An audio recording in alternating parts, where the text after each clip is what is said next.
Bonjour à tous, je suis Damien Vargenot, je suis géographe et urbaniste à l'agence Scalen, qui est une agence de développement des territoires Nancy-Sud-Lorraine. Je suis ravi de vous accueillir cet après-midi dans cet atelier qui va se dérouler en trois séquences d'une demi-heure chacune, et donc nous sommes ensemble jusqu'à 17 heures. Si vous avez choisi de participer, et vous avez bien fait de participer à cet atelier, c'est que nous nous demandons tous comment nous allons continuer à vivre dans cette période de réchauffement climatique, ce réchauffement climatique qui impacte notre mode de vie. Alors vous vous demandez surtout comment nous allons pouvoir mieux aménager nos villes et nos campagnes, notamment en préservant la biodiversité. Et pour cela, nous avions convié trois regards différents qui seront complémentaires autour de ce fil rouge qui est la biodiversité. Tout d'abord, le professeur Carlos Moreno, qui nous présentera la ville de proximité comme nouveau paradigme urbain pour les villes durables. Bonjour, professeur. Bonjour. Ensuite, nous aurons le plaisir de visiter le pôle d'écuré, pôle d'avenir, avec sa directrice Amélie Desloirs, qui sera assistée de Mégane Calvo. Bonjour, mesdames. Bonjour. Et enfin, on terminera cet atelier avec le docteur Nathalie Gnonetto, qui va se connecter qui sera avec nous dans quelques secondes, et qui, elle, nous fera partager ses réflexions sur la nature des essences à planter, à la fois pour construire et puis surtout pour rénover à l'horizon 2050. 2050, c'est vraiment demain. Alors, n'hésitez pas à poser vos questions dans le chat. Alors, tout en bas à droite, vous avez deux petites bulles que vous pouvez actionner. Si vous cliquez dessus, vous allez tomber sur le chat.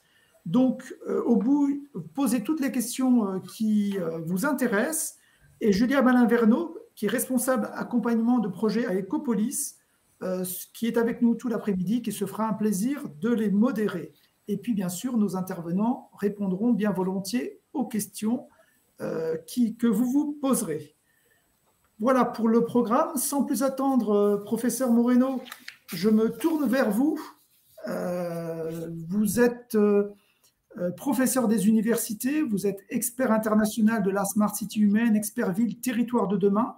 Et surtout, si vous nous avons invité, c'est que nous avons envie de vous entendre sur un concept qui est celui de la ville du quart d'heure. Vous avez, je crois, écrit sur le sujet en 2020, vous avez écrit un ouvrage qui est intitulé « Droit de cité de la ville-monde à la ville du quart d'heure ».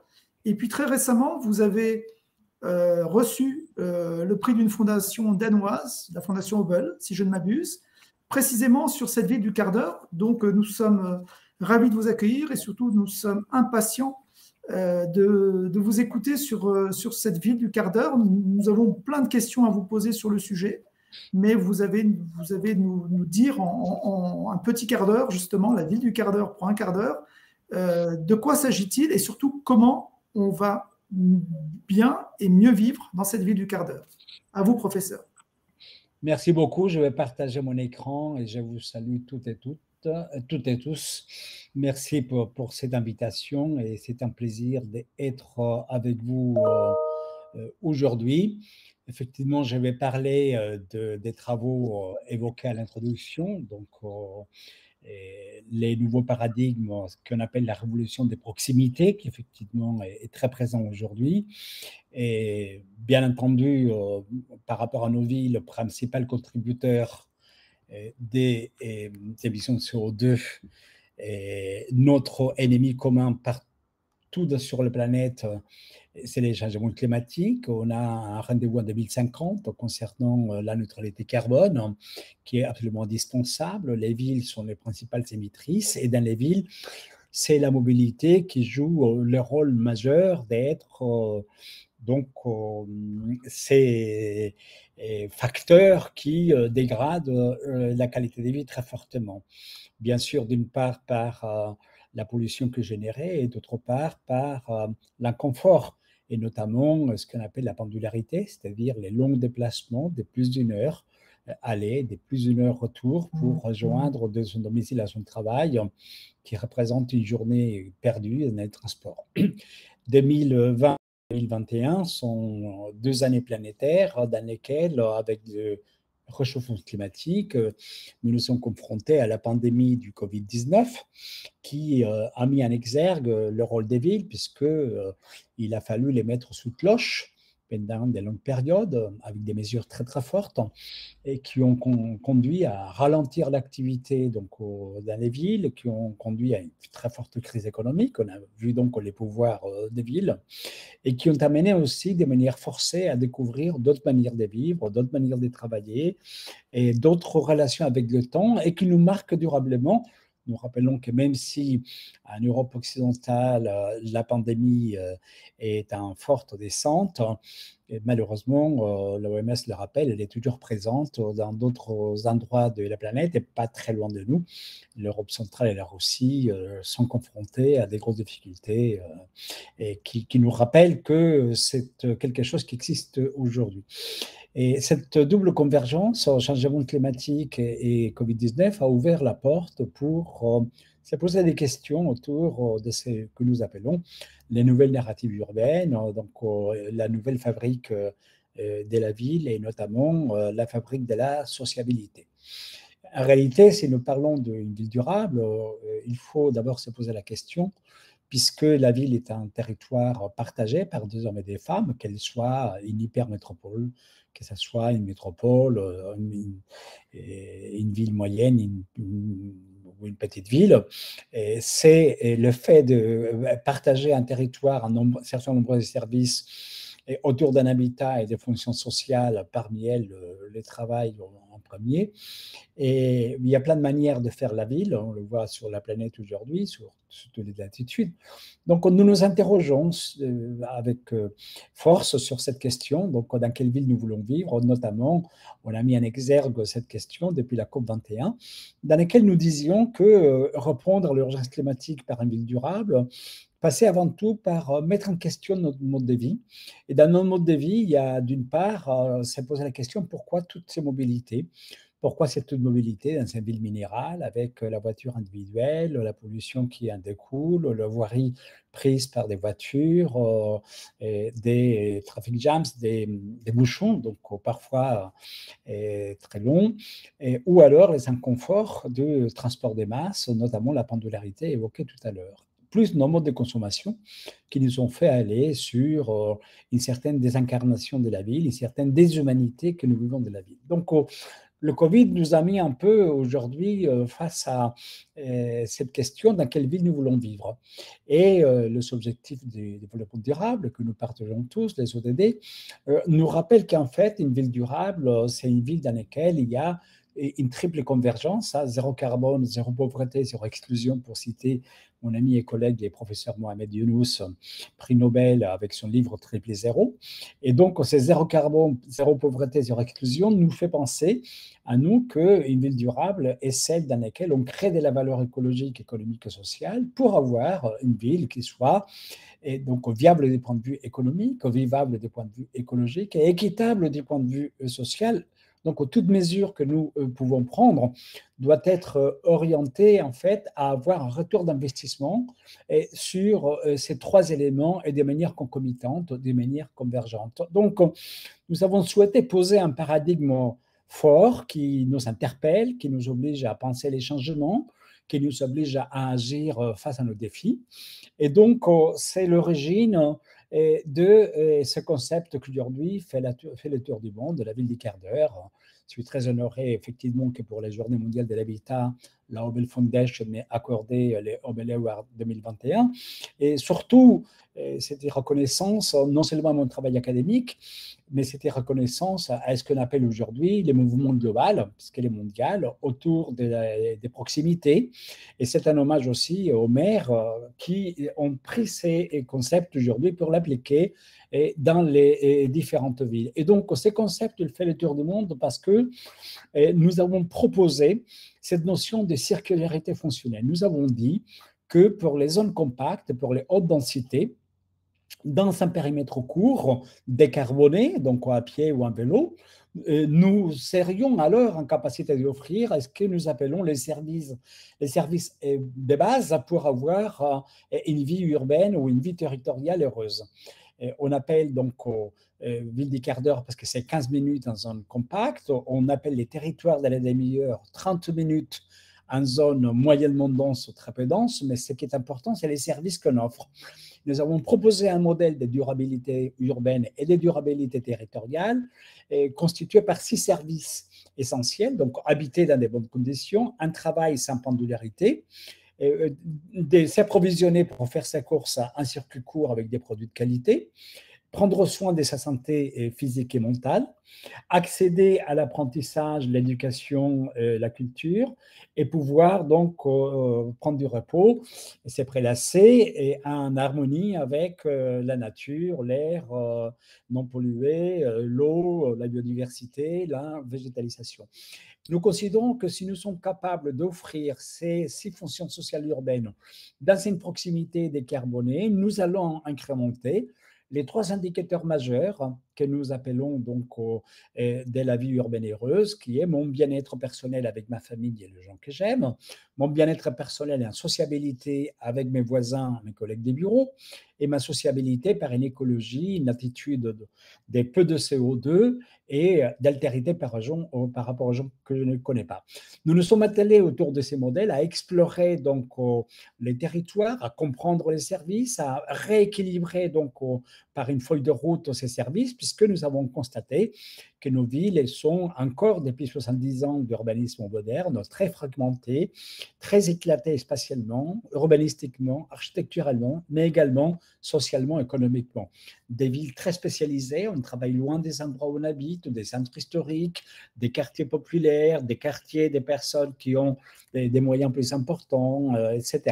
Donc, nous voulons lutter contre cette fragmentation et nous voulons rééquilibrer la ville dans une vision polycentrique avec une politique urbaine basée sur les biens communs, c'est-à-dire sur un meilleur partage des ressources matérielles et immatérielles qui peuvent être en dehors de l'économie spéculative pour le donner plus d'accessibilité et donc couvrir cette notion de multipolarité que nous souhaitons. Nous pensons que la ville des quarts d'heure, c'est donc la proximité heureuse. Et pour que ces 6 fonctions sociales que j'ai pu évoquer, habiter, travailler, s'approvisionner, être en forme, apprendre, s'épanouir, puissent donc aller de pair avec ces 4 piliers que nous souhaitons faire passer comme message fondamental aux élus et donc aux citoyens. Écologie pour avoir un comportement donc plus vertueux en CO2, proximité pour mieux utiliser toutes les ressources matérielles et immatérielles que nous avons à côté de nous et qui souvent sont gaspillées, sont peu utilisées. Il faut savoir juste que 30% des bâtiments sont fermés après utilisation. Donc, nous avons quasiment 70% des bâtiments qui sont tout simplement donc, qui sont fermés 70% et ne sont utilisés que 30%. Pardon. Et il faut garder en vue que 70% de la population active se déplace tous les jours à peu près dans les mêmes tranches horaires, entre 6h30 et 9h, pour aller rejoindre un point de travail qui correspond à moins de 10% du territoire. Donc, vous voyez, cette espèce d'entonnoir n'est pas durable, n'est pas possible de tenir longtemps. Nous devons donc retrouver une proximité pour mieux utiliser les bâtiments, donc dans les 70% où ils sont fermés, et pour ne pas faire ces mouvements pendulaires qui dégradent la qualité de vie. La solidarité sociale et économique, parce qu'il faut relocaliser l'emploi et revitaliser donc avec des commerces de proximité face aux plateformes numériques, réindustrialiser les services et relocaliser des activités industrielles et donc récupérer l'espace public, un espace public qui ne soit pas uniquement pour les voitures, mais également pour les piétons, pour les personnes âgées, pour les personnes fragiles, pour l'équité des genres, et beaucoup plus d'activités locales et culturelles. Et la participation citoyenne pour que chacun de nous, au travers l'urbanisme tactique, l'urbanisme temporaire, puisse apporter sa contribution pour mieux embellir, pour transformer notre culture urbaine beaucoup plus participative.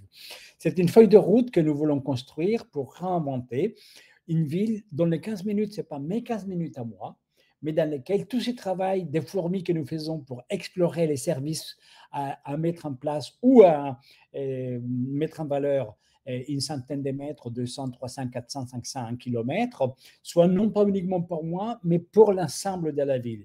Nous revendiquons donc cette idée d'une ville polycentrique, des villes multiservices, comme dirait Pascal. C'est un endroit dans lequel, comme une grande sphère, dans lequel la circonférence est partout et les centres nulle part. Nous voulons cette ville dans laquelle les centres nulle part, parce que les centres sont partout, parce qu'il y aura des services capables de rééquilibrer donc un territoire qui nous offre donc une possibilité de nous faciliter l'accès aux services et dans lesquels, pour éviter la segmentation, pour éviter la gentrification, pour éviter les inégalités basées sur le revenu qu'on peut avoir, c'est donc la gouvernance par le commun, c'est-à-dire avoir une politique urbaine qui permette de donner plus de soutenabilité parce que nous sommes capables de garantir un air plus pur et non moins pollué, de la végétalisation, de la biodiversité, mais également de l'habitat social, un peu partout et pas uniquement donc, dans certains ghettos, et des locaux commerciaux qui sont installés un peu partout avec des nouveaux modèles. Nous appelons ça donc les corporate working ou les lavoro prossimo en Italie, les near working, donc le travail décentralisé. Nous pensons qu'il faut créer de nouveaux indicateurs. Nous pensons que cette matrice de la qualité de vie sociétale basée sur les six fonctions sociales et les 3 indicateurs donc des qualités de vie sont à l'ordre du jour. Nous avons développé avec mon équipe à la Sorbonne une plateforme numérique basée sur l'exploration cartographique, numérique, intelligence artificielle, qui permet de visualiser donc, ce qui existe aujourd'hui et comment on peut à ce moment-là déployer autrement les services partout dans la ville. Nous pensons que le Covid-19 nous a apporté un changement considérable par rapport au changement du travail, que nous pouvons travailler autrement. On est en train maintenant, donc, dans les villes qui ont épousé ces concepts de la ville des quarts d'heure, les grandes villes qui appartiennent au C40, le réseau mondial pour les villes, qui a adopté depuis les mois de mai 2020 la feuille de route avec la ville des quarts d'heure, donc des grandes villes mondiales qui aujourd'hui sont engagées, et bien sûr avec Paris qui a été pionnière avec Madame Hidalgo qui a adopté depuis la fin 2019 ces paradigmes pour d'abord sa campagne électorale et maintenant pour sa politique urbaine. Et nous pensons qu'effectivement la clé des voûtes avec le Covid se trouve dans les désirs exprimés notamment par les jeunes de 18 à 35 ans, de travailler davantage en proximité, de désaturer les lieux publics, les transports publics, de ne plus aller dans les tours où on passait toute la journée, et donc de lisser son temps pour être entre une journée et 2 en proximité, aller dans son lieu de travail ancien quand c'est strictement nécessaire, et pouvoir quitter la mobilité subie, obligée, pour aller vers la mobilité choisie, c'est-à-dire parce que je les veux, et donner à la ville donc un caractère beaucoup plus vivable, réhumaniser la ville. Nous voulons bien sûr donc donner cette ville à tous. Nous voulons récupérer l'espace public. Nous voulons donc aérer les cerveaux de nos enfants pour qu'ils marchent, pour qu'ils fassent du vélo, qu'ils sortent de leurs écrans, qu'ils sortent donc de ce qu'on appelle être zombie geek, c'est-à-dire des geeks, des gens hyper connectés, mais zombies, isolés socialement. Et donc, c'est pour ça que c'est important de transformer l'espace public, de donner plus de force à cette proximité heureuse, de créer des couloirs donc, pour lesquels donc, cette capacité à vivre autrement peut prendre lieu. Je dirais juste pour finaliser dans les quelques secondes qui me restent, 45, que nous voulons en fait scientifiquement montrer que ces 3 éléments scientifiques qui existent depuis une bonne centaine d'années ont un sens aujourd'hui. Des nouveaux rapports entre l'espace et le temps avec les chrono-urbanismes ont changé et lutté contre la pendularité qui dégrade notre qualité de vie. Utiliser mieux les lieux par les multi-usages, la chronotopie, les multi-purpose functions, un lieu, plusieurs usages, chaque usage de nouveau possible, et la topophilie, donc aimer les lieux, une nouvelle culture urbaine, s'impliquer davantage dans ce que nous voulons faire. Nous avons montré qu'avec la technologie, avec les digital technologies, avec des numériques, nous sommes capables d'explorer les territoires de manière très approfondie, de visualiser est-ce qu'il y a et aujourd'hui, est-ce qu'il n'y a pas, les zones d'ombre, les diagnostics, les hypothèses, les nouvelles stratégies de transformation, et qu'aujourd'hui, donc, c'est en train d'être implémenté dans beaucoup de villes dans le monde, donc grâce au réseau mondial des villes de C40, qui a lancé une initiative internationale de la proximité heureuse avec 18 villes qui aujourd'hui sont en train de se transformer avec ces paradigmes. Merci pour votre attention, 15 minutes exactement, et je suis à votre disposition si vous souhaitez avoir des questions. Merci, professeur Moreno. Je regarde ici dans les questions. Je pense que nos participants sont un petit peu timides, mais dans la préparation de votre intervention, professeur, il y avait plusieurs questions que nous nous posions, notamment sur ce concept, notamment le fait, vous l'avez cité, que c'est un concept de ville polycentrique qui peut s'adapter, vous l'avez dit vous-même, au club un peu des grandes villes, hein, le C40. Est-ce que c'est un concept qui est aussi opérant dans les villes? Alors, vous avez dit pas forcément du quart d'heure, mais peut-être de la demi-heure. Est-ce que c'est aussi un concept qui est opérant sur des villes moyennes, enfin des grandes villes, mais aussi des villes moyennes, voire des petites villes? Les grandes villes, oui, mais qu'en est-il des autres tailles de villes, professeur? Oui, tout à fait. Donc, nous travaillons donc sur deux concepts. Le plus connu, c'est la ville du quart d'heure, parce qu'il a été pris effectivement par des très grandes organisations mondiales. L'Association des villes chinoises l'appelle les cercles de la vie. Les Chinois sont toujours avec un peu poétique. Donc, c'est les cercles de la vie des 15 minutes, dans des villes comme Chengdu, Shanghai, Shenzhen. Mais on a développé en parallèle un autre concept qui s'appelle les territoires de la demi-heure, que je l'ai dit rapidement, qui s'applique donc aux villes des moyennes densités, voire des faibles densités, même des très faibles densités, c'est-à-dire les ruralités. Et aujourd'hui, nous sommes très heureux, effectivement, d'avoir des villes. Là, j'avais les maires des Triports en France, en Normandie, 3000 habitants, et qui étaient très heureux d'avoir implémenté ces concepts dans sa ville. Nous avons la ville des Mulhouse, donc à la frontière et donc de l'Allemagne et de la Suisse. Voilà. Et qui a fait sa campagne électorale, Madame Lutz, avec ces concepts-là, la ville des quarts d'heure. Elle a annoncé vendredi dernier donc, la transformation de Mulhouse dans ce sens-là, avec ce qu'on appelle la Grande Diagonale et les parcs de la Diagonale. Nous avons la ville de Nantes, qui est une ville moyenne en France, donc 400 000 habitants, la ville de Bordeaux, la ville de Toulouse, mais on en a aussi des villes à l'étranger, et des petites et moyennes qui ont adopté ces concepts. Même dans la ruralité, et nous sommes en train de faire un travail assez approfondi dans la région française limite avec l'Espagne, qui s'appelle l'Occitanie, et dans lesquelles nous avons donc deux grandes métropoles, Toulouse et Montpellier, et le reste, c'est beaucoup de villes moyennes, surtout des petites villes et de la ruralité. Et nous sommes en train d'implémenter actuellement le territoire à la demi-heure sur deux fonctions par ailleurs principales, la santé et l'alimentation, pour faire du rééquilibrage. Donc, nous sommes aujourd'hui très heureux de voir que ces concepts donc, a pris de l'essor, non pas uniquement dans les grandes villes mondiales, effectivement, comme ça a été fait avec les C40, mais que de villes moyennes et des petites villes, voire la ruralité, aujourd'hui les mettent en place avec la partie moins connue, qui est les territoires de la demi-heure. Et donc, ça nous fait très plaisir de voir que ce deuxième concept, qui est le même mais avec des mobilités différentes, on ne peut pas demander dans la ruralité aux gens de faire un vélo 50 km pour accéder à certaines fonctions. Donc, on doit considérer le rôle de la voiture dans l'essence, au partage, autopartage, voiture électrique, etc. Merci, professeur. Je crois que vous avez répondu, mais quasiment en direct, à la question d'Alice Fauconneau, qui se posait la question de savoir quelles autres villes françaises mettaient en place la ville du quart d'heure. Donc, je pense que vous avez répondu très, très, très exactement et nous vous en remercions. Voilà. Et il y en a d'autres. Il y en a d'autres. J'ai cité les plus.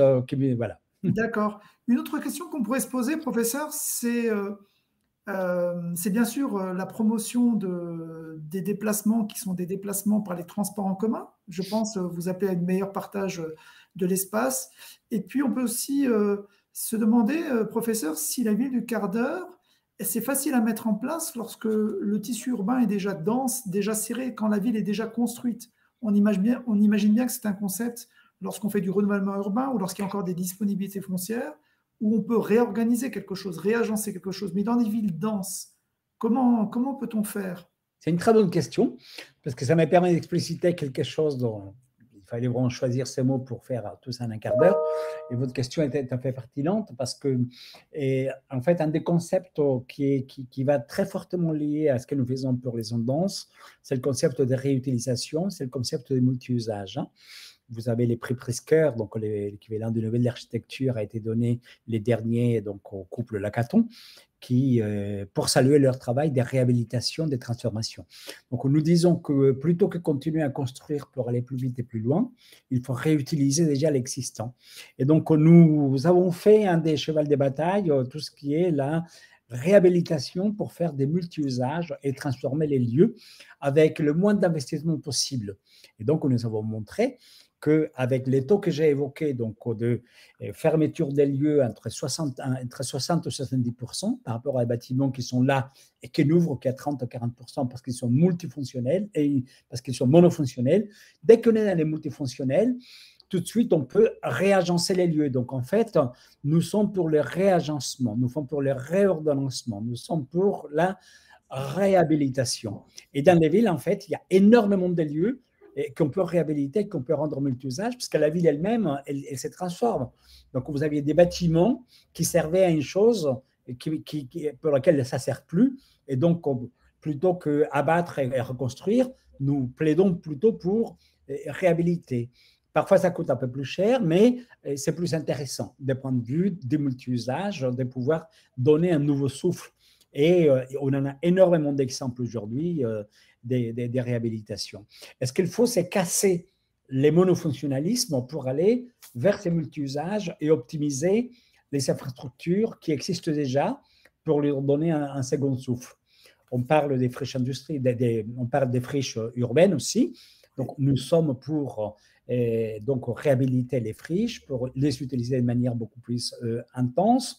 Et nous sommes également donc, pour transformer l'espace public, pour donner à l'espace public également du multi-usage. Mais l'espace public, ce n'est pas uniquement l'espace qu'il y a dans la rue, mais nous sommes également pour qu'au niveau de l'architecture, on intègre cette notion urbanistique d'espace public à l'intérieur de la verticalité et que donc on commence à intégrer dans les plans d'architecturaux ce que nous appelons les zones partagées ouvertes à l'intérieur de la verticalité. Souvent, la verticalité, elle est fermée totalement. Nous souhaitons que cette verticalité, elle commence à s'entrouvrir et qu'on ait dans la verticalité des lieux de rencontre qui feront partie de l'espace public, comme ça peut être la rue aussi.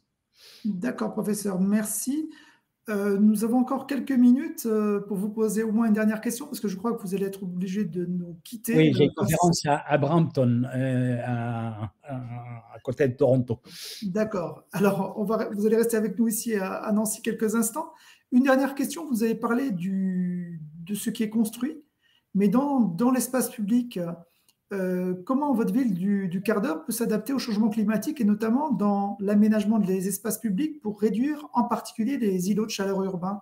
Nous sommes au cœur de la démarche de la ville du quart d'heure, parce que, comme j'ai pu le dire, elle a été bâtie d'abord pour la COP21, donc il y a 6 ans bientôt, puisque lors de la COP21, je me suis exprimé en disant qu'il fallait plutôt mettre en cause notre manière de nous déplacer dans la ville pour que la ville acquiert une résilience percée. Donc, c'est-à-dire que de manière intrinsèque, la diminution de déplacement par la proximité augmente la résilience, ce que j'appelle native. Donc, je parle des espaces publics et du bâti, du concept de densité organique. Donc, je parle de récupérer l'espace public pour que ce ne soit pas des lieux de passage pour les voitures, mais ce soit des lieux de vie et dans lesquels on pratique la débitumisation, donc on pratique la végétalisation. J'ai dit qu'il faut être en harmonie avec la biodiversité dans la proximité. Donc, j'ai dit qu'il faut rafraîchir la ville, mettre des points d'eau, accéder donc à la végétalisation des arbres, créer des parcours de biodiversité. Et donc, on a aujourd'hui, on travaille avec, par exemple, des startups comme Vertu qui développent des systèmes donc, et des captages de cette pluie pour faire donc, des rues dans lesquelles on débitume, mais on fait également des systèmes de auto-alimentation avec des espèces qui peuvent donc vivre jusqu'à plus de 60 jours sans avoir de l'eau parce qu'on a donc une circularité entre la captation plus l'auto-entretien. Voilà. Donc, nous sommes totalement dans cette voie de développer donc, cette biodiversité, mais d'un point de vue architectural, nous pensons aussi que le bâtiment ils doivent évoluer. Nous sommes pour la construction de ce qu'on appelle la densité organique, construire avec des matériaux nobles, donc organiques, et développer l'éclairage naturel, développer l'aération naturelle, développer ce que nous appelons, donc on les bâtit sur des connecteurs verts, c'est-à-dire des lots cadastres dans lesquels donc tout n'est pas construit, dans lesquels on a des zones vertes qui sont connectées les unes aux autres et dans lesquelles on se déplace à pied ou en vélo et qui permettent de faire une jonction avec la nature et les lieux dans lesquels nous habitons également. Et socialement, donc socialiser les contacts des uns et des autres avec ce que nous appelons les îlots d'agriculture urbaine, non pas pour s'autosuffire parce que ça c'est une illusion, mais pour créer une sociabilité et pour changer les gestes urbains qui est indispensable par rapport à prendre conscience que la nature, ce n'est pas pour la protéger, mais c'est pour qu'elle nous protège à nous qu'elle est présente. Merci, professeur. Merci pour ce propos passionnant. Pour tous ceux qui ne sauraient pas encore ce qu'est la ville du quart d'heure, mais qui voudraient approfondir et qui pourraient développer votre propos, je renvoie, vous avez un site internet que j'ai pu consulter qui est également très passionnant et qui est surtout très instructif. Et puis, je renvoie aussi à votre ouvrage sur la ville du quart d'heure, droit de cité de la ville-monde et la ville du quart d'heure. Merci, professeur Moreno. Merci, cher Damien. À très bientôt. Je suis désolé de ne pas rester, mais là, on me fait signe à Brampton, Toronto, que je dois les rejoindre. Merci beaucoup. Merci à vous. À bientôt. À bientôt. Des sessions. Au revoir. Au revoir. Bien, nous allons changer à la fois de territoire, puisque nous allons nous rendre dans un territoire du Grand Est, en Meuse. Nous allons effectuer la visite des curés Pôle d'Avenir, mais d'abord quelques mots sur Écuré, mais aussi sur ses promoteurs, notamment Amélie Desloires, qui est la directrice du Pôle des curés, et puis également Mégane Calvo, si elle veut bien se montrer à la caméra.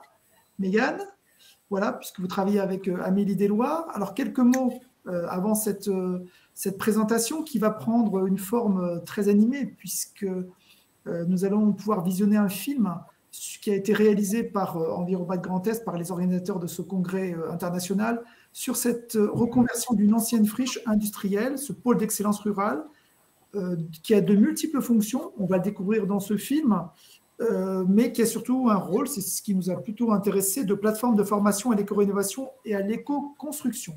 Quelques mots, après le film, Amélie et Mégane nous en diront quelques mots sur vous, Amélie. Après des études à l'EDEC, vous avez fait quelques voyages, quelques stages en Amérique du Sud et au Moyen-Orient. Vous avez travaillé en tant que consultant dans un cabinet de conseil d'organisation à Paris. Et vous avez travaillé également pour la gestion de projets très importants pour une ONG française. Et vous êtes donc directrice à Écuré depuis fin 2014. Voilà, pour le reste, on va tous découvrir ce film que vous allez maintenant nous faire partager. Et on se retrouve juste après. Ok, alors je lance.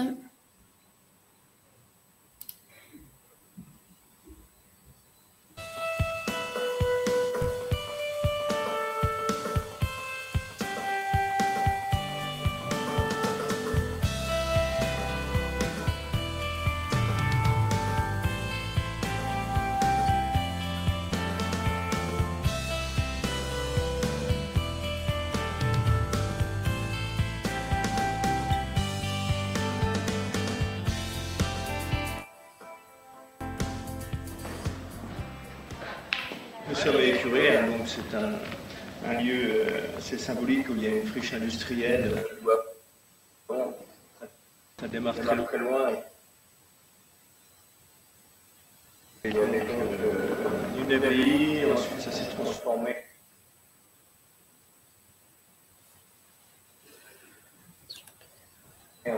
Transformé en fonderie d'art. Cette fonderie a fermé en 1987 par là. Et donc voilà, ça a laissé ce site environ un peu moins de 10 hectares. Et du fait de ce site qui était disponible, nous avons été retenus au sujet Pôle Excellence Rurale, et c'est ce qui a permis de démarrer ce grand projet. C'est un projet longue haleine, on va dire. Ça fait plus de 10 ans que le projet du pôle d'excellence rurale a été lancé.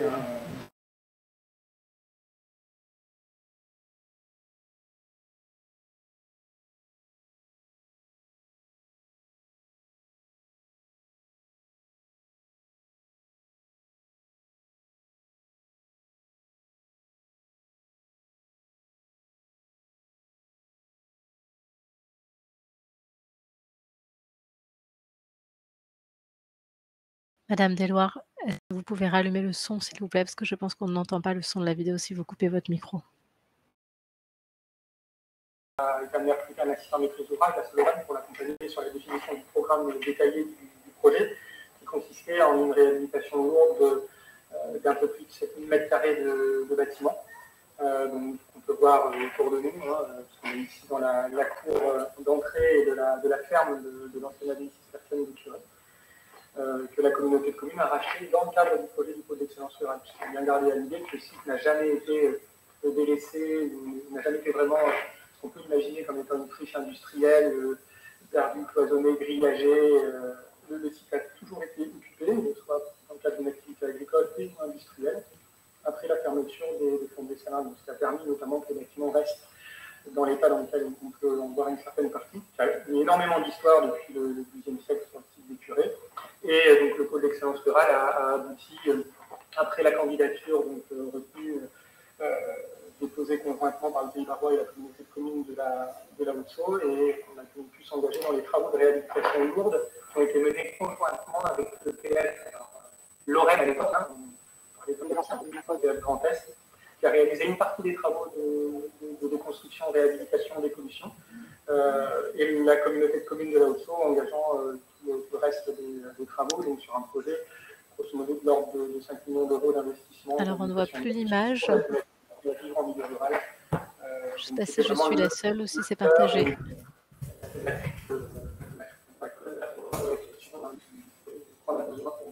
Effectivement, on ne voit plus l'image. C'est un lieu multi-activité. En fait, le projet a été conçu à la base pour qu'il y ait justement une grande mixité, une grande différence avec beaucoup de... Ok, alors effectivement, les participants nous confirment qu'il n'y a plus d'image. Économique, touristique, avec différentes structures sur place. Je vois avec Maëlys pour essayer de régler le problème. Une recherche biologique, une brocante, une compagnie de théâtre, une association. Peut-être, Amélie, pourrait-on arrêter le film et le relancer, parce que ça fait que quelques minutes qu'il est lancé, donc ça vaudrait le coup de le relancer, Amélie. Oui, bah, j'ai pourtant rien coupé. Oui, non, mais c'est pas un souci. Ok, donc vous voulez que je ravance un petit peu, je recule un petit peu? Oui, si vous voulez. Pas tout remettre, mais...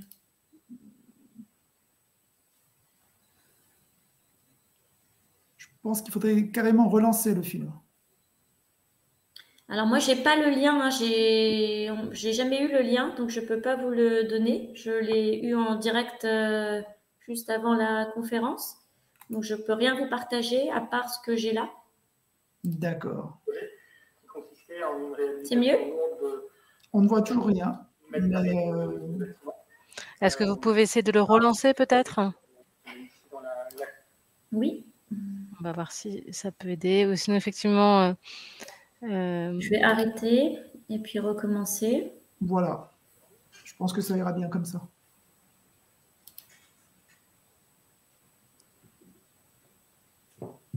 Alors, dans mon écran, il y a marqué dimension de la vidéo trop grande. Alors, je vais essayer de le faire de mon côté. Oui, d'accord, je veux bien. Et puis, Amélie, si vous pouviez couper votre vidéo pendant le visionnage du film, ça libérerait un peu de bande passante. Merci.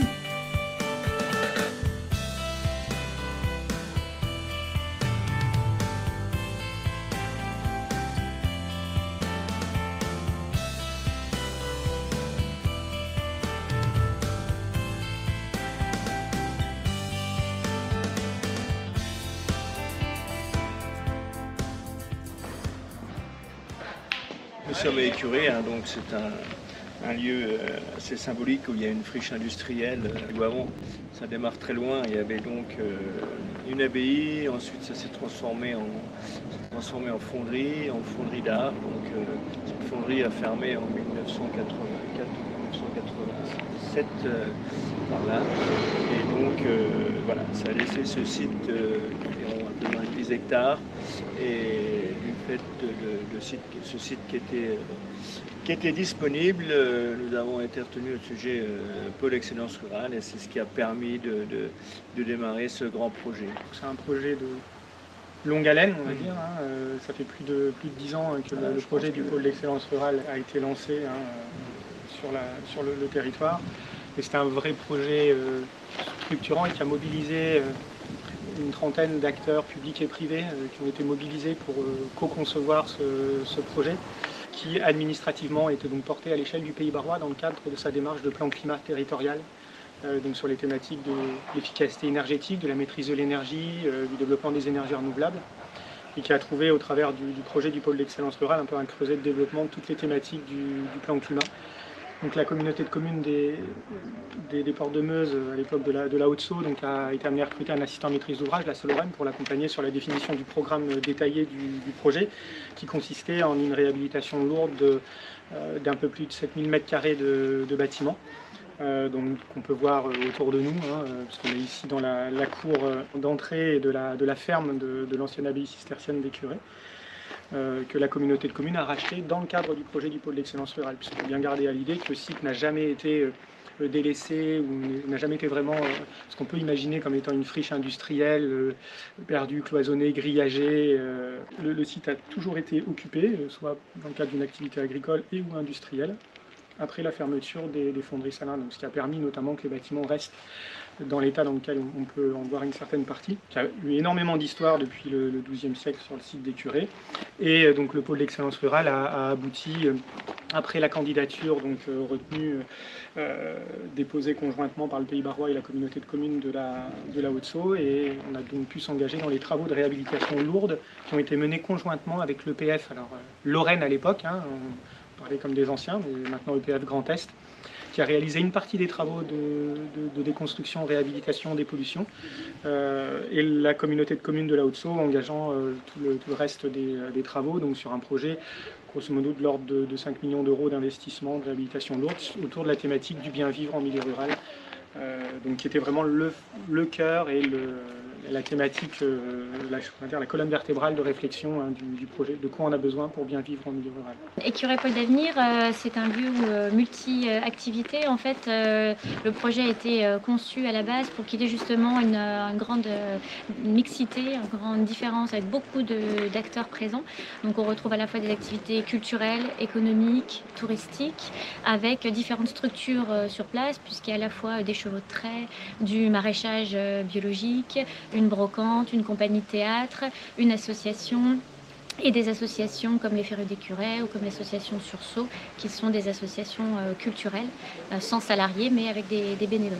L'association Écuret Pôle d'Avenir a en charge de développer des activités en direct sur le site. Donc on a la gestion du gîte, des salles de réception, le musée, la salle d'exposition temporaire, le bar et la plateforme de formation en éco-rénovation.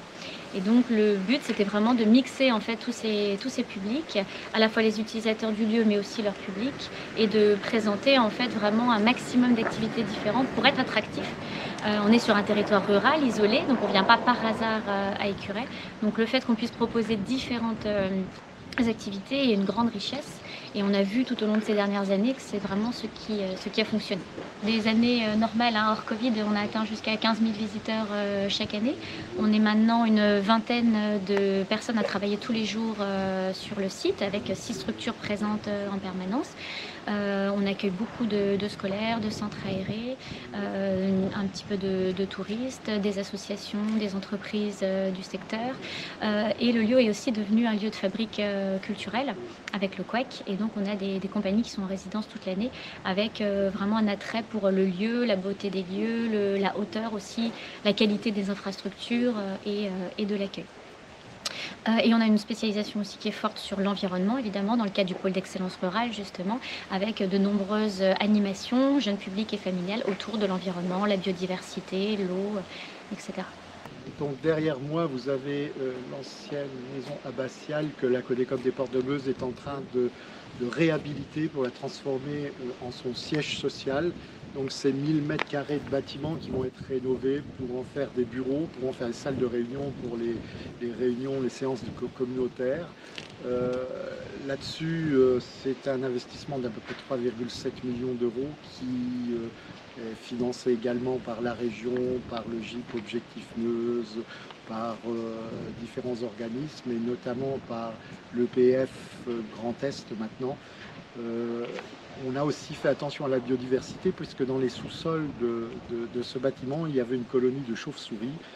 Et bien sûr, on a été obligé de protéger les chauves-souris en gardant, si vous voulez, les caves où elles habitent. On n'a pas eu le droit d'y toucher. On a dû faire les travaux aussi, les reculer pour ne pas les déranger pendant la période de reproduction. Voilà, c'est un bâtiment qui va abriter aussi à peu près 35 personnes qui vont travailler là en permanence. Alors, on est ici dans le gîte des Curets, donc c'est un hébergement de 15 personnes, où il y a 7 chambres, qui a essentiellement une clientèle professionnelle en semaine et une clientèle familiale le week-end. Donc il y a un gros effort qui avait été mis par la communauté de communes à l'époque sur la qualité de rénovation et l'énergie. L'intérêt en fait l'objectif de la réhabilitation de ce bâtiment, qui a toujours eu une fonctionnalité d'accueil de personnes, on a voulu garder dans le programme de réhabilitation les fonctionnalités de chaque site. Donc c'était le bâtiment d'accueil des visiteurs de passage sur l'abbaye, où l'abbaye pouvait accueillir ses visiteurs. Et donc le choix qui a été fait, c'était suite au constat que tout le monde peut faire, de voir que les curés est quand même un peu reculé et qu'il y a besoin, quand on vient sur le site des curés, d'offrir une capacité d'accueil si on veut y passer plus qu'une journée et de pouvoir offrir une capacité d'accueil aussi aux activités qui sont présentes sur le site. Il y a une volonté de pouvoir réhabiliter cette ancienne hôtellerie en réalisant un gîte, comme l'a dit Amélie, pour pouvoir accueillir dans une très bonne condition de confort.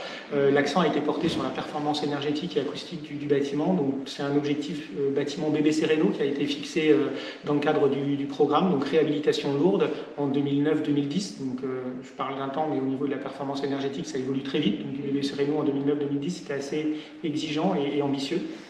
Exclusivement des matériaux biosourcés. Donc pareil, à l'époque, il faut remonter, il y a 12-13 ans, quand dans un programme on parlait d'utiliser exclusivement la fibre de bois et la ouate de cellulose, ce qui maintenant est courant, ça ne l'était pas du tout à l'époque.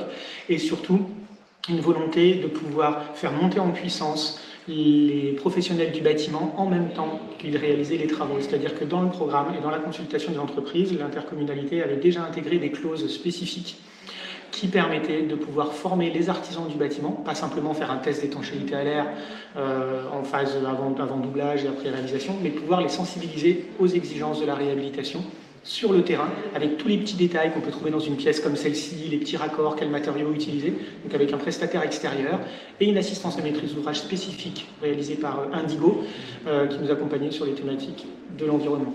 Donc, test de perméabilité à l'air et performance énergétique globale, et choix d'une énergie renouvelable avec le granulé bois qui a été fait sur la totalité du site des Curés avec 5 chaudières granulé bois pour la production de chaleur. Dans le cadre des travaux de réhabilitation lourde du site des Curés, forcément, il s'agit d'une ancienne friche industrielle, puisqu'on est là sur la partie de l'ancienne fonderie d'art et d'ornement qui s'est installée au 19e sur le site des Curés. Il a fallu engager des travaux de dépollution, pas des travaux lourds de dépollution comme on peut le voir sur certaines friches, mais des dépollutions principalement axées autour de problématiques d'hydrocarbures, de traitement de fonderie, ce genre de type d'activité. Donc un diagnostic de cessation d'activité avait été réalisé à la fermeture de la fonderie dans les années 80, et puis après l'implantation de l'entreprise Carbo France, qui est une entreprise de production de charbon de bois, la première entreprise de production de charbon de bois en France, qui s'est installée ici dans les années 90 et qui a quitté petit à petit le site dans les années 2000, qui est installé maintenant juste à côté, à quelques centaines de mètres d'ici. Et donc, suite à ces deux activités, installation classée pour la protection de l'environnement, le diagnostic de cessation d'activité nous avait fait mettre en évidence diverses zones polluées qu'il a fallu identifier, caractériser au travers de sondages, regarder les problématiques de migration des polluants et évacuer évacuer les terres polluées qui ont été évacuées en centre de traitement ou de stockage en fonction de la dangerosité des matériaux excavés. Donc ça, c'est un chantier qui a été réalisé en comaîtrise d'ouvrage avec l'EPF Grand Est et la communauté de communes. C'est important qu'il se passe des choses à Écuret, mais que les choses doivent aussi rayonner et faire bénéficier au village. Et ça, on le fait de plus en plus. On utilise le site d'Écuret pour aussi apporter de nouveaux événements et en créer des nouveaux sur le territoire, pas uniquement sur le site. Ça recrée une vraie complémentarité comme on peut retrouver dans un village en fait, et c'est cette activité qui s'auto-alimente. Quand on en parle avec l'hôtellerie-restauration et les divers restaurateurs du secteur, le site d'Écuret est un gros pourvoyeur d'activités pour eux, c'est clair, que ce soit dans le cadre des travaux, mais que ce soit aussi dans le cadre de la vie quotidienne et courante du site. Sur le site d'Écuret, comme on a pu le dire au niveau de la réhabilitation des bâtiments, il y a un accent fort qui a été mis sur l'utilisation des énergies renouvelables.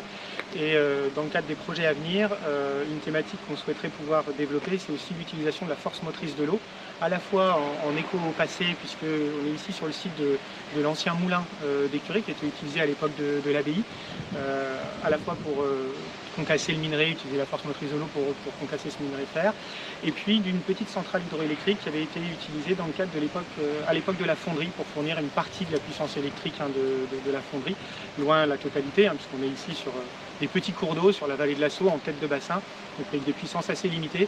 On aimerait pouvoir retravailler sur une thématique liée à l'autonomie énergétique et à l'autoconsommation, notamment en produisant une partie des besoins en électricité à partir d'une petite centrale hydroélectrique qui, en même temps, permettrait de préserver la biodiversité locale, puisque l'objectif est de travailler sur un système à vocation pédagogique qui permettrait de montrer comment on peut concilier à la fois la production d'énergie renouvelable, la préservation des espèces piscicoles, la montaison, la dévalaison, le transport sédimentaire et ainsi de suite, avec un lieu à vocation pédagogique en autoconsommation.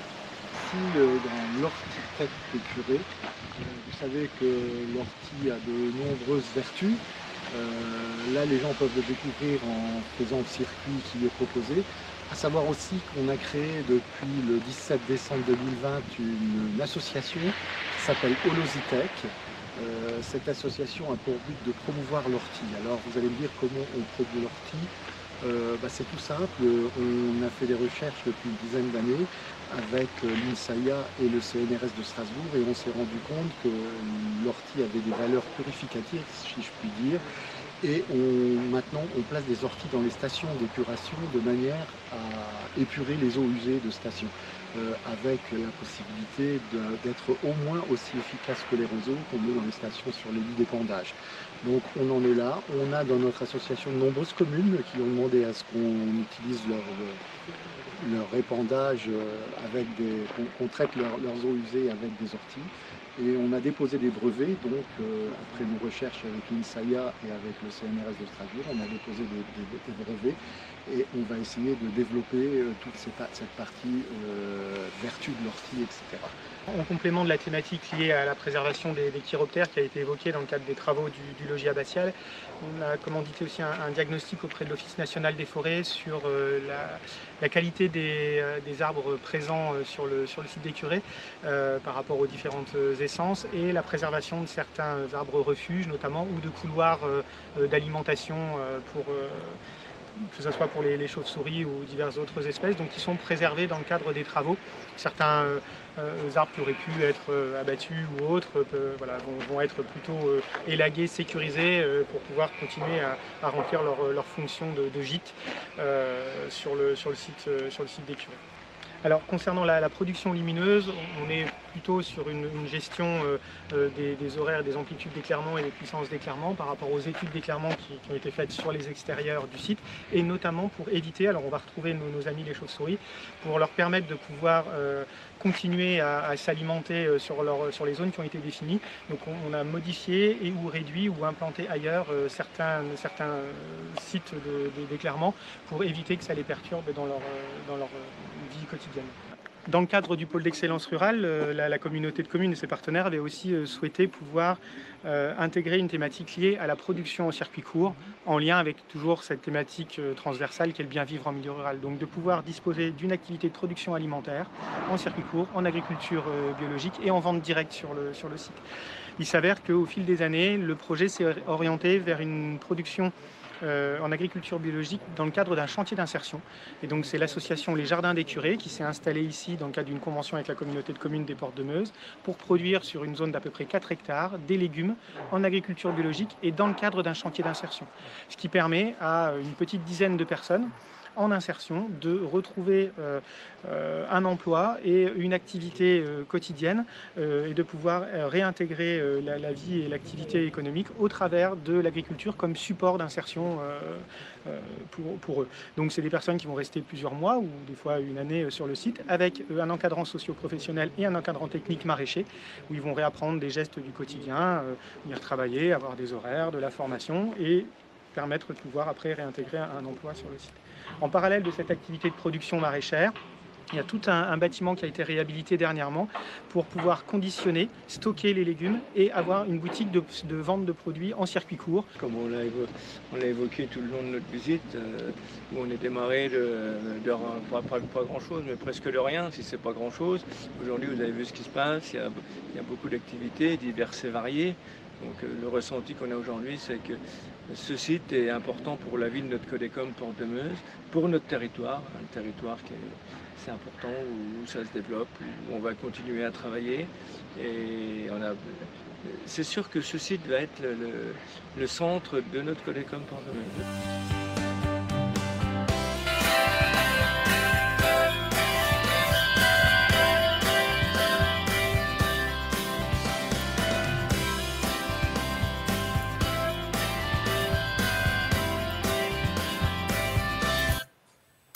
Bien, écoutez, c'était très très instructif. Je pense qu'on a bien fait de prendre quelques instants pour relancer et avoir une meilleure qualité pour visionner ce projet qui est vraiment très complet avec de multiples fonctions, comme vous l'avez annoncé, Amélie. Dans les quelques minutes qui nous restent, c'est un peu la loi, c'est finalement cet organisme, cette plateforme de formation en éco-rénovation. Elle est dédiée aux organismes de formation, aux industriels, aux grossistes des matériaux et aux artisans et aux entreprises. Alors, comme on l'a vu, que ce soit le président, le vice-président de la communauté de communes, ainsi que le technicien Laurent Flouest ont insisté sur l'importance de ce projet dans l'animation du territoire, de votre territoire meusien. Mais finalement, vous êtes ouvert, vous pourriez être ouvert à d'autres professionnels du bâtiment. Quelle est votre échelle finalement de rayonnement sur ce pôle écuré d'avenir? Oui, l'échelle, elle est très vaste. Pour l'instant, la plupart des personnes qui viennent se former écuré viennent soit de Meuse, soit de Haute-Marne. Mais après, on a également des personnes de toute la région Grand Est. Donc, le rayonnement, il est clairement au niveau de la région Grand Est et il pourrait très bien l'être au niveau national sur certaines spécificités. Alors, je regrette, il y a très peu d'images de la plateforme dans le film, mais en tout cas, ce qui est très important, si vous devez retenir deux choses, c'est que c'est une plateforme de formation qui est axée sur l'apprentissage par le geste. Donc, on a vraiment des modules de formation pratique. C'est pas de la formation uniquement en salle, mais il y a au moins la moitié des sessions qui se déroulent sur des modules en conditions presque réelles de chantier, en isolation par l'intérieur, isolation par l'extérieur, ouvrant, ventilation. Donc ça, c'est vraiment la grosse plus-value de cette plateforme. Et le deuxième axe, c'est un axe fort sur le bâti ancien et les matériaux biosourcés, puisqu'on a différents matériaux qui représentent vraiment le bâti d'avant 45 de nos régions. Et on met énormément en avant des matériaux biosourcés, des matériaux recyclés, et on apprend par nos formateurs aux entreprises à les manipuler, à les toucher, à choisir le bon isolant en fonction du matériau. Et on apprend également aux chefs d'entreprise à savoir parler de ces matériaux aux clients et à savoir où les acheter, à quel prix, etc. D'accord, merci. Bon, en tout cas, on n'a pas dérangé les... J'ai vu que vous aviez, en matière de biodiversité, vous avez pris le parti de ne pas déranger les chauves-souris qui sont dans les caves. Aujourd'hui, je crois savoir, lorsqu'on avait échangé, il y a plus de 700 salariés qui ont été formés depuis 2017. Puisque nous disposons de quelques minutes supplémentaires, est-ce que vous pourriez nous en dire plus justement sur cet aspect-là? Oui, je laisse Mégane répondre peut-être. Alors oui, effectivement, il y a eu à peu près un peu plus de 100 stagiaires qui ont été formés sur la plateforme des Curets. En revanche, ce ne sont pas que des salariés issus des entrepreneurs du bâtiment, puisque le public se diversifie aujourd'hui. Et on a également des prescripteurs, des architectes, des bureaux d'études, mais aussi des demandeurs d'emploi. Et aujourd'hui, on essaie également d'ouvrir aussi la plateforme de formation à un public particulier dans le cadre de l'autoréhabilitation adaptée, de façon à vraiment pouvoir toucher tous les publics et toutes les personnes qui voudraient rénover du bâti ancien et leur apporter un petit peu la qualité du geste pour s'assurer de la bonne tenue de leurs travaux. D'accord, merci. Merci, Mégane. Alors, Monsieur Vergenot, je me permets d'intervenir, c'est Julia. Madame Moito a de très gros problèmes de connexion. On va devoir faire sans elle, donc on a plus de temps pour le projet du pôle d'avenir des Curés, ce qui est formidable. Ce qui est formidable. Juste une question, je voulais savoir si Madame Ionetto, même si elle ne pouvait pas présenter, est-ce qu'elle pouvait être avec nous en tout cas parce que moi je pense que les participants et moi-même, on a beaucoup de questions à lui poser. Alors, visiblement, elle ne peut pas se connecter. Elle ne peut pas rester connectée plus de 10 minutes. Chaque fois, ça coupe. Voilà. Je vais voir. J'appelle Maëlys. Je vais voir. Oui, ce serait bien qu'on puisse au moins discuter avec elle sur ce sujet passionnant qui est l'adaptation des essences de bois pour la construction. Aurons-nous assez de bois pour construire avec du bois de qualité? Ça me semble, d'ici quelques décennies, ça me semble aussi important. Et finalement, je sais que Nathalie Munietto, de par ses compétences, a suffisamment de bagages pour pouvoir répondre même sans avoir de présentation, de diaporama, que je ne me risquerai pas de vous diffuser sans pouvoir le commenter. Voilà, je pense qu'elle est le mieux placée. Mégane, juste une question, et vous aussi Amélie. Est-ce qu'il existe un équivalent en région Grand Est, pardonnez mon ignorance, est-ce qu'il existe ce type de plateforme de formation en éco-rénovation ailleurs en région Grand Est, et quelle est votre spécificité? Alors, c'est pas du tout modeste, mais non, il n'y a pas d'équivalent du tout en région Grand Est. Il y a d'autres plateaux Praxibat qui font du bon travail également, c'est pas le problème. C'est que la plateforme, elle est particulière de plusieurs façons, déjà de la taille, de tous les modules qu'on a pu y mettre. La halle de fonderie, en fait, dans laquelle est installée la plateforme, elle fait plus de 800 mètres carrés. Donc, il y a des installations qui sont en grandeur nature, en fait, ce que n'ont pas la plupart des plateaux Praxibat. En plus, la deuxième raison, c'est qu'on a une spécificité vraiment sur le bâti ancien et les matériaux biosourcés, comme je vous disais. On fait aussi partie du cercle du bâti ancien, du réseau des ambassadeurs des matériaux biosourcés.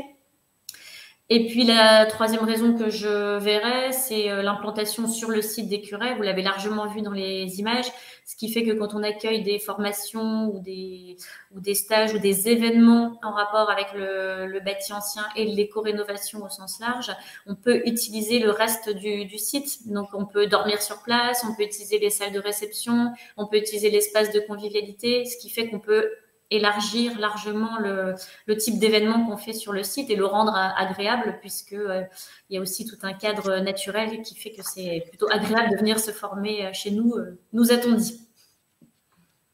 Sans aucun doute. Mégane, vous voulez rajouter quelque chose? En plus, je crois que là, tout est dit. Effectivement, on bénéficie d'un plateau dont les modules techniques sont clairement reconnus. Et notamment, on aperçoit dans la vidéo la maison échelle 1, qui pour le coup est une maison qui a été construite pour reprendre toutes les spécificités qu'ils peuvent retrouver sur les chantiers et qui permet du coup de s'adapter à tous les types de formations qu'on peut trouver sur une maison. D'accord.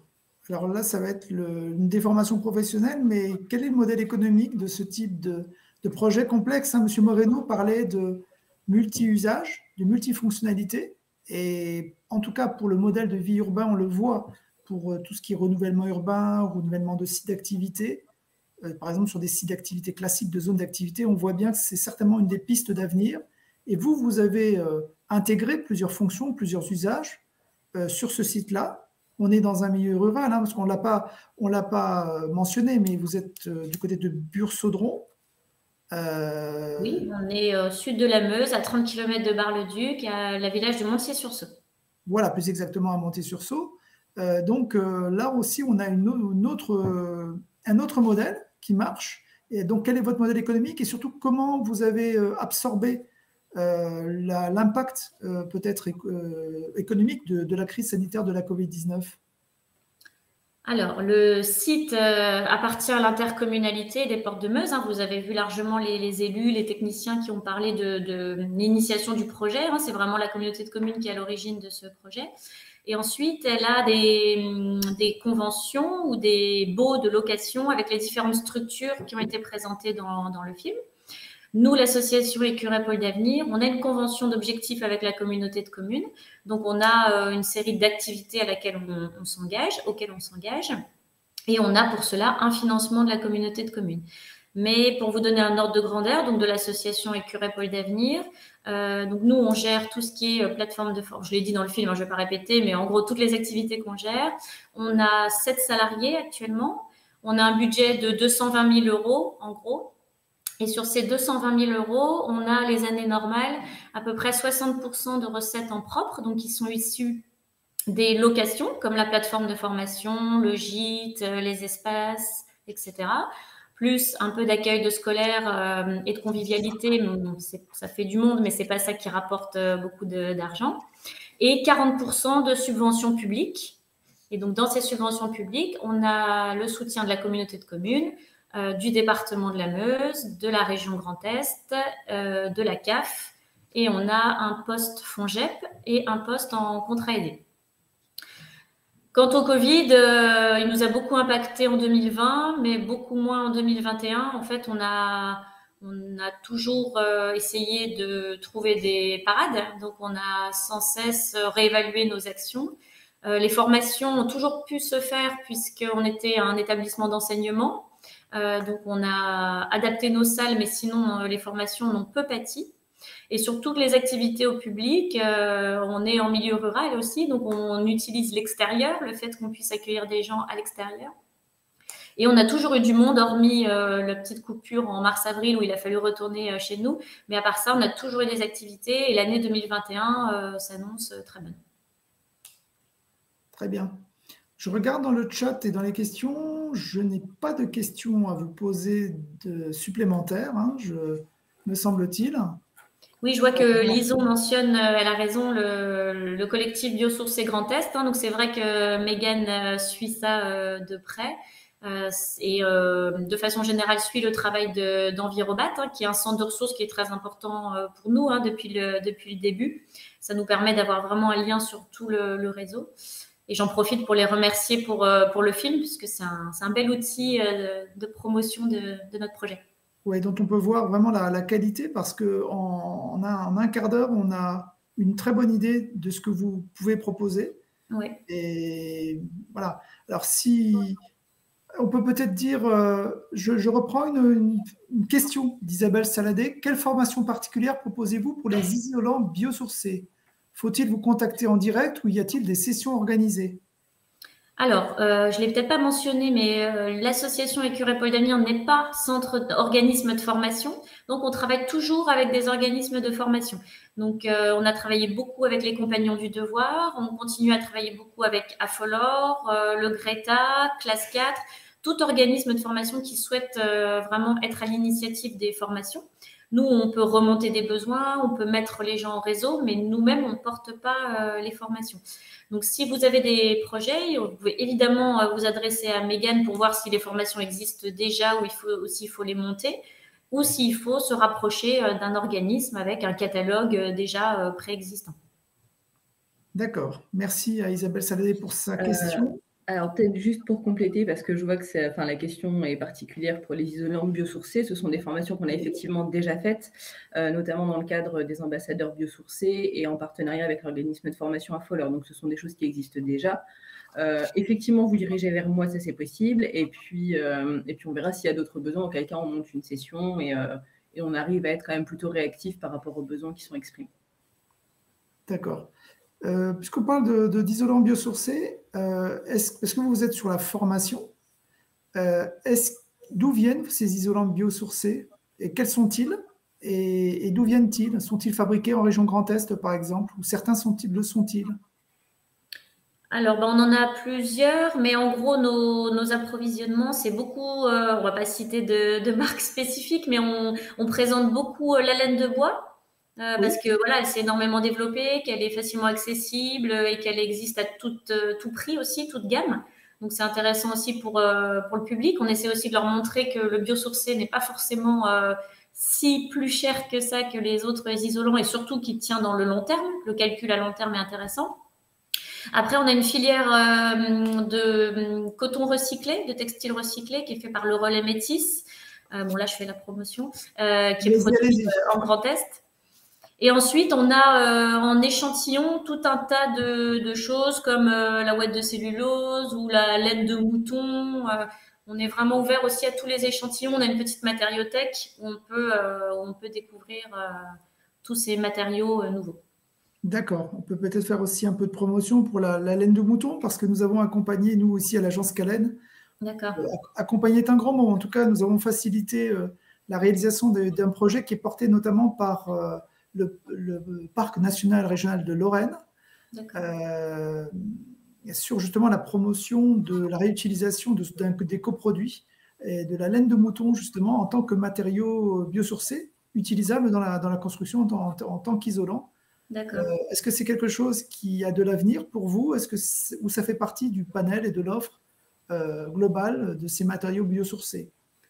Disons que ce n'est pas encore le matériau qu'on utilise le plus pour les formations, puisqu'en général, on utilise vraiment un isolant recyclé, un isolant biosourcé et un isolant conventionnel, on va dire. Mais après, si un fabricant veut venir et faire tester son matériel sur notre formation, ça sera vraiment avec plaisir. D'accord.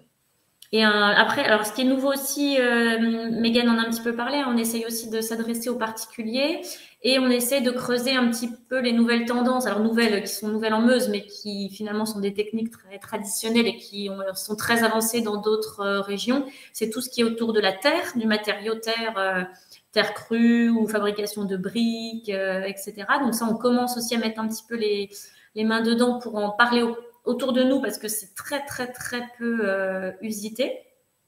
Et on aura également peut-être des formations autour du chaud-chanvre, puisque il y a un petit soubresaut, on va dire, d'intérêt pour cet isolant qui n'est pas encore vraiment conventionné au niveau des normes techniques, mais qui progresse, on va dire, notamment chez les particuliers qui rénovent seuls ou en majorité seuls leur maison. D'accord. Vous avez parlé du chanvre. Amélie, est-ce qu'on peut aussi parler du matériau en paille ou qui utilise de la paille? Alors, on ne l'a pas encore testé, mais c'est possible, si je ne me trompe pas, Mégane, que dans les prochaines interventions d'Étienne Maire, il y ait un mélange terre-paille. Absolument, c'est prévu, en tout cas dans le cadre des ateliers de destination des particuliers. Pour le public professionnel, il y a d'autres structures qui le font déjà très bien, donc on ne s'est pas axé là-dessus. Pour le public professionnel. En revanche, oui, pour les particuliers, on aimerait pouvoir proposer cette offre et leur apprendre à le faire eux-mêmes. Je crois que c'est très utilisé, notamment le renouveau de cette filière en Île-de-France. Alors, Julien Malin-Verneau, qui bien sûr modère cet atelier, mais elle est aussi responsable de tout ce qui est aménagement de l'équivalent d'Ecopolis, qui est l'équivalent d'Envirobat de Grand Est pour la région Île-de-France. Julia, oui, est-ce que sur ces différents matériaux biosourcés, est-ce que la région Île-de-France a des choses à promouvoir qui ne le seraient pas encore dans l'ancienne région Lorraine? Alors, ce que je peux promouvoir, c'est un travail qu'on a fait chez Ecopolis, mais qui va rejoindre votre question. Nous avons lancé en juin 2021, là, il y a quelques mois, un atlas des matériaux biosourcés en Île-de-France. Donc, ça reprend les fabricants, les transformateurs, voilà, tous les acteurs des filières biosourcées en Île-de-France sont recensés dans cet atlas-là. Et chez nous aussi, on organise des formations sur cette question. Sur la question plus particulière de la paille, c'était ça. Hein. On a effectivement quelques exemples d'opérations. J'ai en tête là une école qui est une des premières écoles en paille qui a été faite ici les Moulineaux par l'architecte Sonia Cortés. Je pourrais vous transférer, vous mettre dans le chat là, le lien vers cette fiche opération. C'est la seule qui me vient en tête là. Si j'en trouve d'autres, je vous les mets aussi dans le chat. Merci Julia. Peut-être que dans le chat aussi, est-ce qu'il est possible de consulter justement l'étude d'Ecopolis sur les l'Atlas, mais bien sûr, l'Atlas. c'est tout à fait, c'est fait pour ça, il est fait pour être accessible à tous. Donc, je vous le mets dans le chat tout de suite. Merci, Julia. Y a-t-il d'autres questions des participants et des participantes, Julia? Non. Non, pas plus. Il y a quelques informations complémentaires, mais ce ne sont pas des questions. Et Madame Moineto ne pourra vraiment pas se connecter. J'ai eu la confirmation impossible pour elle, elle s'en excuse.